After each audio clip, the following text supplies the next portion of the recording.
Hey guys, so the video today is should I open a bookkeeping business? Now, this is something that I battled with a lot when I was first getting started back in 2015. And the reason why was because I had just started my career in accounting, and I was seeing all these different options to start a business. Like, should I do eBay, should I do Amazon FBA? Should I start like a virtual food delivery business? Should I, do some personal training? Like there's so many different business options that were like available to me. Should I do like Kindle publishing, right? And it was like the accounting and the bookkeeping business was like the least sexy out of all the businesses that were there. And I really resisted it for a long time. So today I'm going to basically tell you like what was my thought process behind it and like why was I so nervous and like starting it and like was it a good option for me? Right? Because I'm not going to tell you like should you open it, right? I want to kind of give you the ways to think about it to know like should you open this business or what type of business could be right for you. Okay. Also, if maybe you have been thinking about starting a accounting or bookkeeping business, but you want some help growing, you want some help reaching your goals, click the link inside the description, either above or below the video to book a call with myself, see if I can help you out. Okay, so back to the video. So one, okay, should you open any business?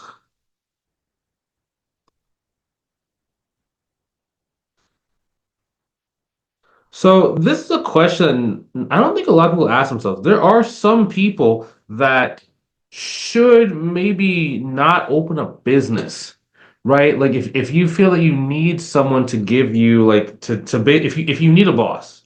Let's say if you need a boss, you probably should not start a business, right? There has to be a little bit of like independent thing. That's not mean that you get advice from people. Like I'm not saying that you should never get advice. What I'm basically saying though is that if you need someone to think for you on a day-to-day basis, or if you like maybe having that, person that just says is looking over your shoulder and is basically holding you accountable. If you like that, then you either shouldn't start a business, or if you do start a business, you probably should invest in a mentorship program like right away. And the reason why is because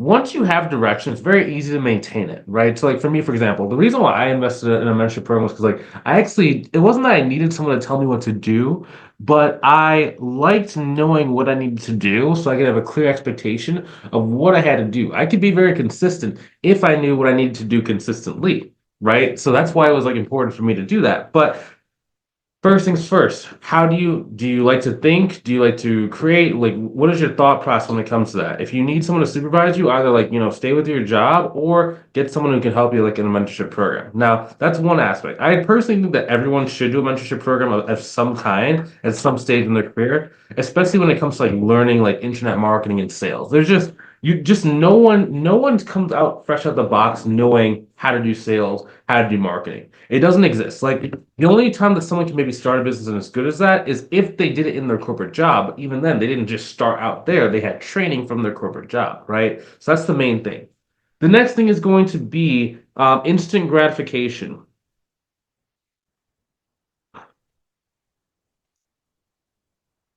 So they had this experiment in a long number of years ago, and basically they brought some children in a room and said, "Hey, if I put this marshmallow in front of you, if you eat it now, you get to have the one marshmallow. But if you don't eat it, by the time I get back, so I'm gonna leave the room. When I come back, if you have not eaten your marshmallow, I'm gonna give you some more marshmallows, and you can have those at that point."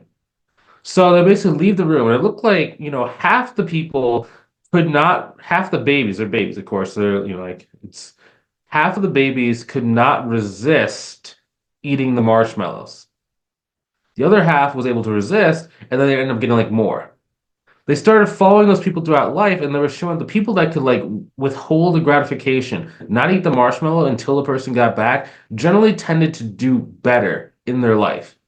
Now, it's because a lot of times when it comes to like getting stuff that's good, whether that's like learning a sport, whether that is learning an instrument, whether that's starting a business, you're not going to be amazing when you first get started, right? It's like you have to learn the skills, but once you learn the skills, you can accomplish anything.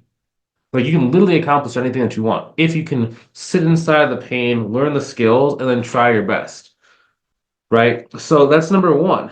So if you're a person that needs like, do you need to feel rewarded like right away? You probably should first Train your patience muscle.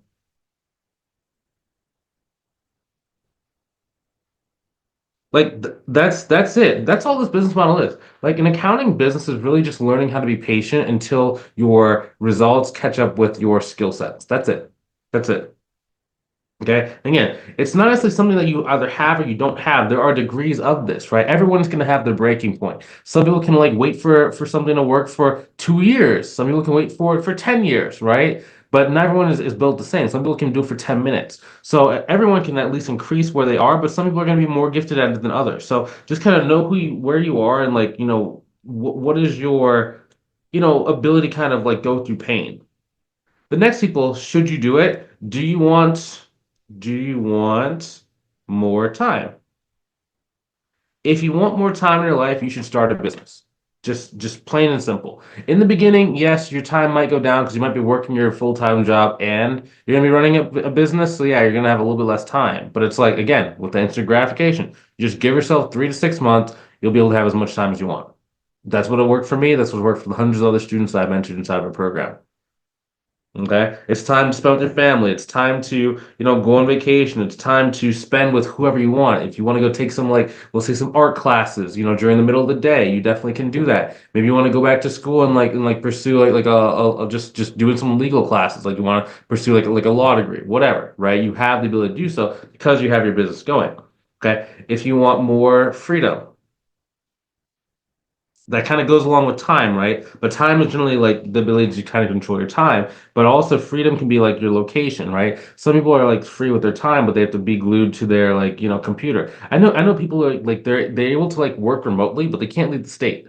Well, they can't leave the United States. It's like, what? So you're kind of remote, but you're not really free, right? So it's like with the business, you're able to do whatever you want to do. Now, bookkeeping versus we'll say product models.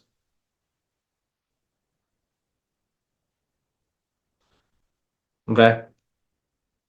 So first we'll do business bookkeeping versus products. Then we'll do bookkeeping versus marketing agency.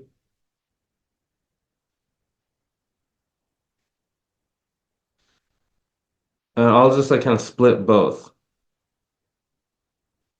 Yeah, we'll just keep it like this. So, okay. Why do I think a booking business is better than a product model? And we'll talk about the pros and cons real quick. So we'll say pros. Pros. Um, when you sell,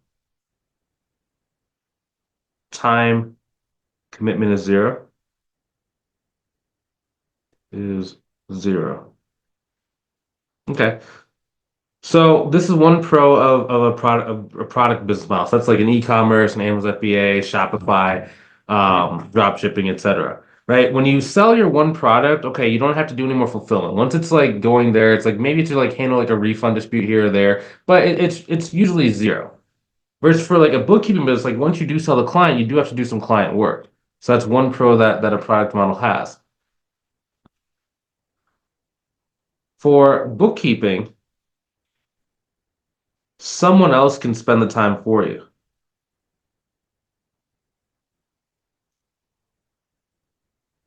So this is really cool because yes, there is some work. So like once you do sign the client, you do have to do client work now, but it doesn't have to be you doing the work, right? So you can essentially bring that time commitment down to zero. Next thing is for, let's say a pro for bookkeeping is profit margin. Profit margin can be anywhere between like 70 to like 95%, right? It's going to drop when you have, contractors and people underneath you that are doing it, but it can be close to 95% if you have like if it's just you and you have like a very small like tool set. Okay. Profit margin for e-commerce is like 5 to 30%. Technically it could be like negative infinity to 30%. I'm sorry. Didn't mean to say that. Because sometimes you can spend money in advertisements and you make no money back. Sometimes you order products and like you make zero sales of those products.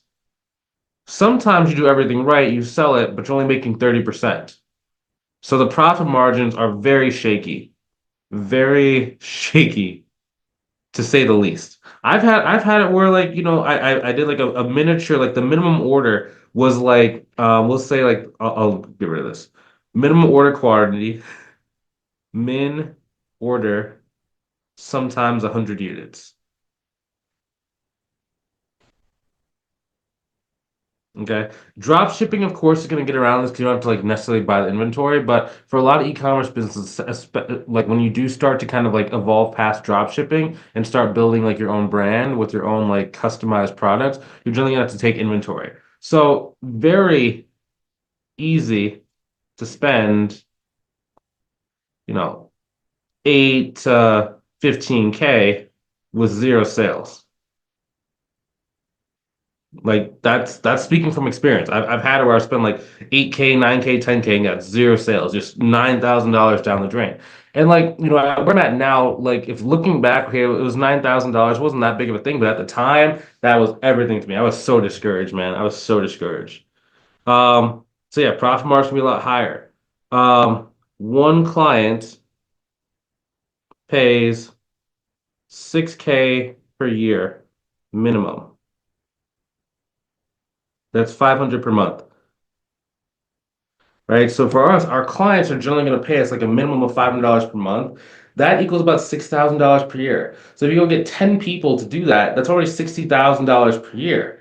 Versus, let's say, an e-commerce thing, you sell something for $10, right? In order for someone to go and make $100,000, what is it? 100,000, what is that? You have to send 10,000 units, 10,000, 10 units. You have to send 10,000 units required to make six figures in revenue. Remember, out of that six figs, you keep 1K to, we'll say, 30K as profit before taxes. So it's like, versus with the bookkeeping business, if you get 10 clients equals 60K, and we'll say 55K profit. This is better. Better. Crazy, man. That was the thing with the e-commerce, man. Because like you just always have to keep like going. Oh, that's another thing. I forgot to even say that.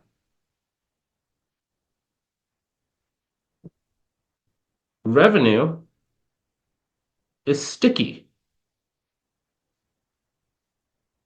Clients stay on average 7 years. On average, they're going to stay with you for about 7 years.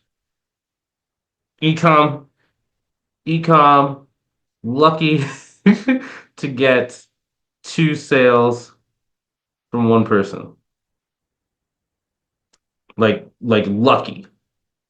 Like I was doing six figures in revenue with my e-commerce business, and like 90% of the people never bought a second thing from me.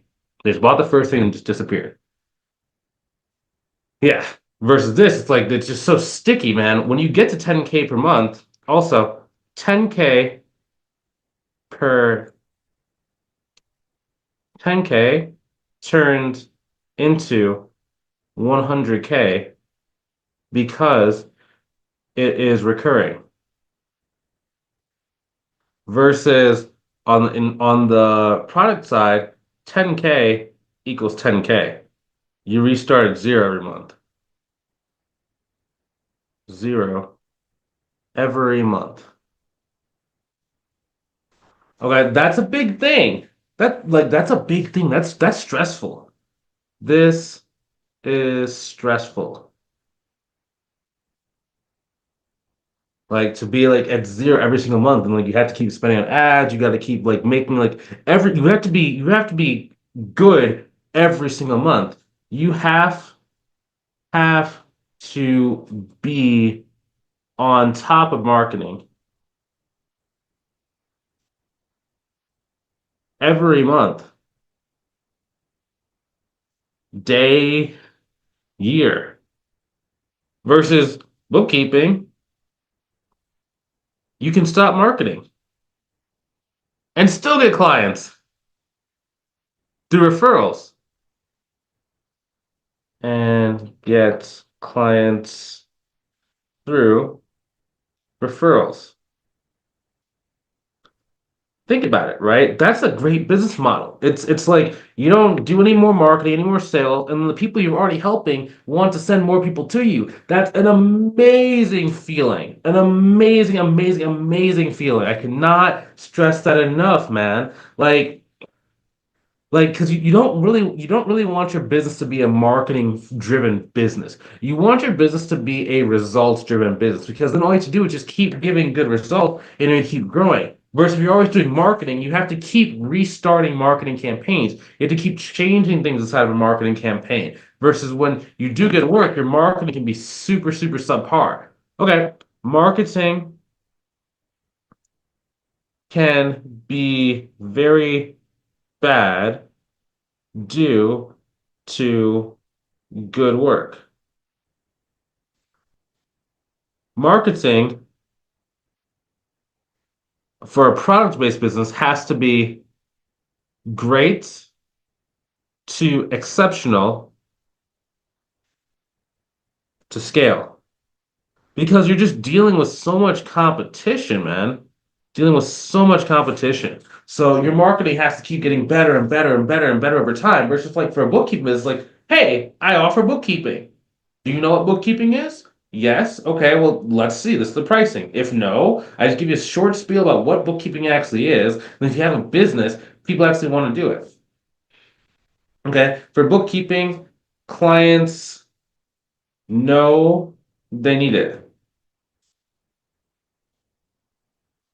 versus impulse buys and have to create demand.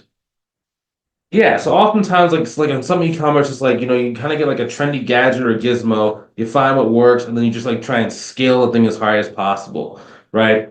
Or you try and like make a new product out of thin air, like that no one's ever seen before, and like you have to like create the demand in a lot of cases. Versus for bookkeepers, like everyone already knows they need it.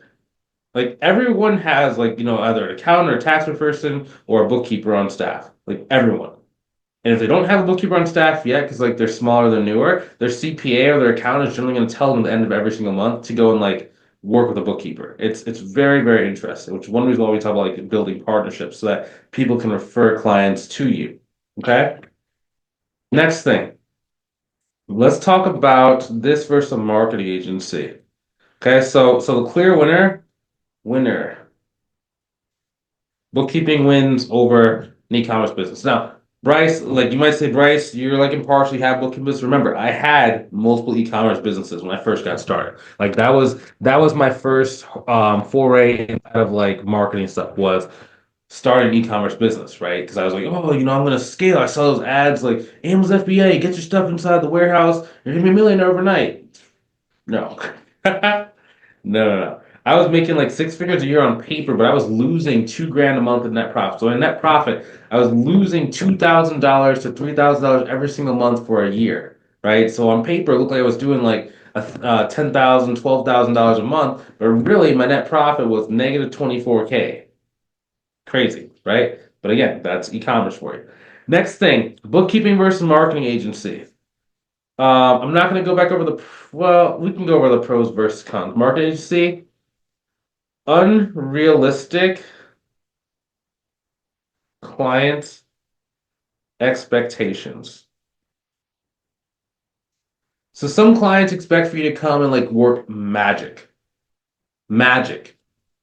Like, oh, I'm gonna pay you 200 bucks. I need for you to go and be able to like go and find me 30,000 clients. I'm just gonna pay me $100,000 per month. You can't do that? Oh, well, you're not good, so I'm not gonna work with you anymore. That happens. Or you meet an exceptional number. Let's say you get in there, they have no systems, nothing. You get them $10,000 a month. And like, well, we could have made $20,000 a month. Why we only make 10,000 a month? It's like you've never even. This is the first month you ever even had this product. You just made 10K in a month. Why are you upset? Well, I wanted this. Okay. Next thing is going to be. gray versus black slash white. Okay. For bookkeeping, you do the work or you don't do the work. The work can be done, well or badly, but there's always a checks and balance to make sure the work is being done correctly. And as long as you do the work correctly and you're in a timely manner, they stay with you. They stay. Gray for marketing. Okay, for marketing, did it work or did it kind of not work? Or did it kind of work but not to the level they want? Again, back to that unrealistic expectations, right? It leads to that. So you can lose a client after doing really well. Like you can lose a client very quickly. Um, so they say 3 to 4 months is average client duration. Client right? This is for like social media marketing agencies, website design people, et cetera, et cetera. Website design is a little bit different because they're kind of selling as a product. But generally, anything where there's some kind of monthly management to help them grow to some degree, then generally about 3 to 4 months on average is the average client duration versus bookkeeping, 7 year client duration on average. That means some people are going to be more, some people are going to be a little bit less, right? But it's generally going to be right around seven versus for another one, 3 to 4 months. I don't know. I kind of like having clients that I can depend on and like will stick with me for a long time. I don't know. You can easier to charge um 2 to 3K per month. Um, because people see it as buying money, see you as increasing sales,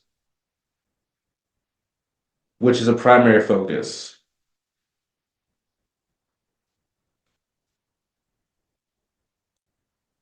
Right? For bookkeeping, in a lot of cases, it's very hard for you to explain why someone should pay for this service and how it's going to boost their revenue.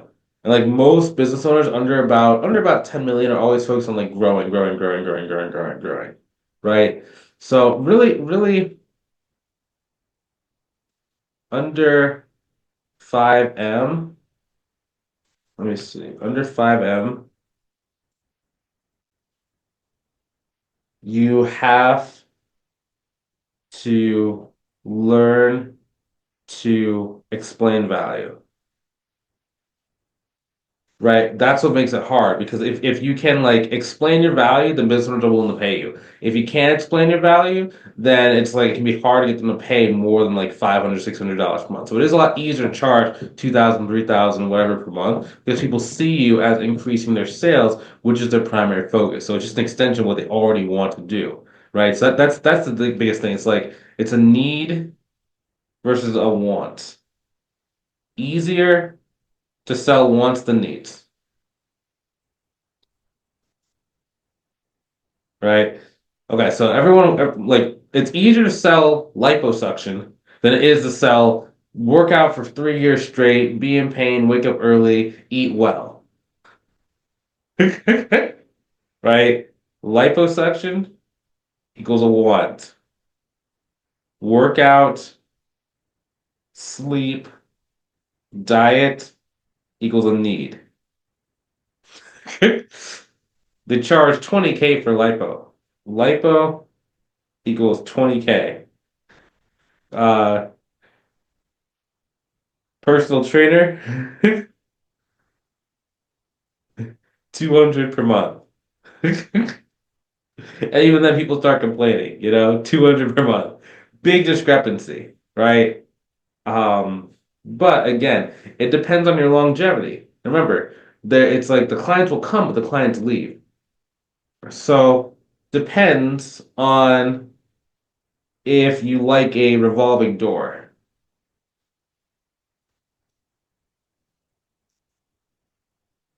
All that means is like we said, like you're gonna have clients for like 3 to 4 months, right? So I mean, you're gonna need a bunch of clients to stick on because like on average they're gonna like keep dropping off and there's like churning. Versus like for accounting, yes, it is a little bit hard to get someone to pay you 2, 3 grand a month, but once they do, they stay with you for 7 years, right? So it's like If you like constantly doing marketing, which if you're a marketing agency, you probably like marketing, right? So it doesn't necessarily have to be a bad thing. However,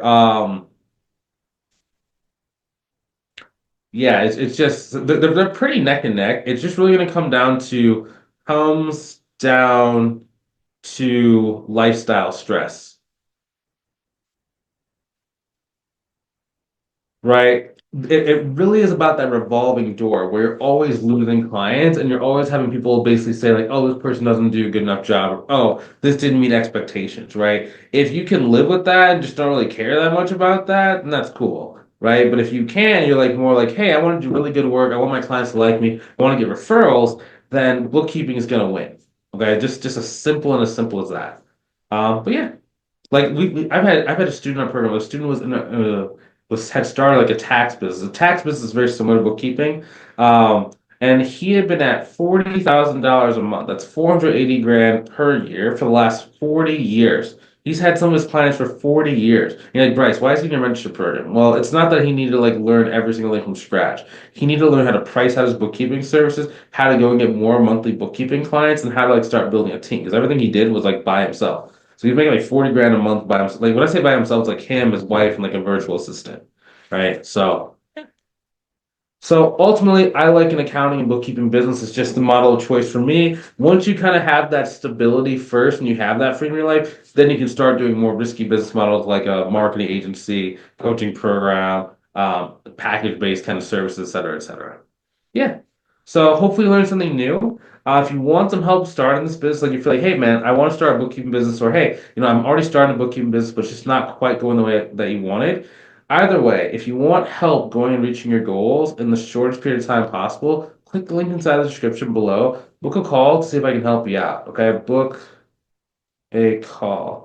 I really want to see if I can help you out. If you've been watching this video for this long, it means that you're serious about growing your business. It means that you really aspire for more in your life. So if that's what you want to do, go ahead and take the next step. Just go ahead, book the call, see if we can help you out. Let's see if our mentorship program is the right thing for you. Okay? If that's you, I love to see you on the call. If you're not quite ready, it's okay too. I will see you inside of the next video. Have a good rest of your day. Take it easy.